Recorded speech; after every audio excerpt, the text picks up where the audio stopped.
គ្រាន់តែជួបដំបូងក៏ដឹងថាជាអូនមនុស្សដែលបងធ្លាប់បងអារម្មណ៍ប្រាប់បងថាអូនជាគូហើយកាភ្នែកដ៏មុតថ្លាចាំងពន្លឺស្នេហាសំដីវាចាក៏ស្រទន់ស្នេហ៍ស្នងស្នាមញញឹមអូនធ្វើឲ្យពេលដើរលឿនម្លែតាំងពីពេលដែលអូនចូលក្នុងជីវិតបងវត្តមានរបស់ស្ងួនធ្វើឲ្យជីវិតបងមានពន្លឺចាំងវាស្នេហ៍បានកត់ចាយើងជាគូស្នេហាមិនអាចមានអ្វីមកខាត់ខាំងបាំងបងស្រឡាញ់អូនខ្លាំង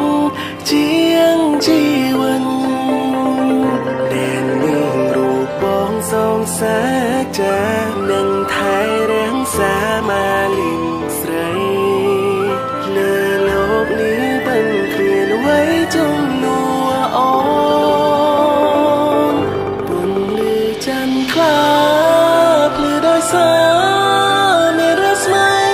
ពីព្រះតន្ទបីដោយអូនចូលមកបំភ្លឺជីវិត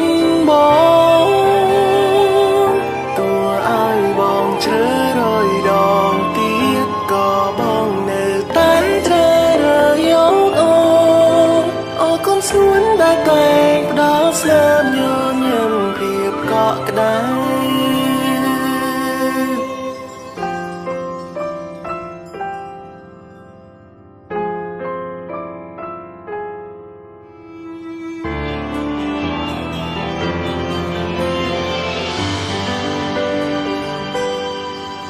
មិនថា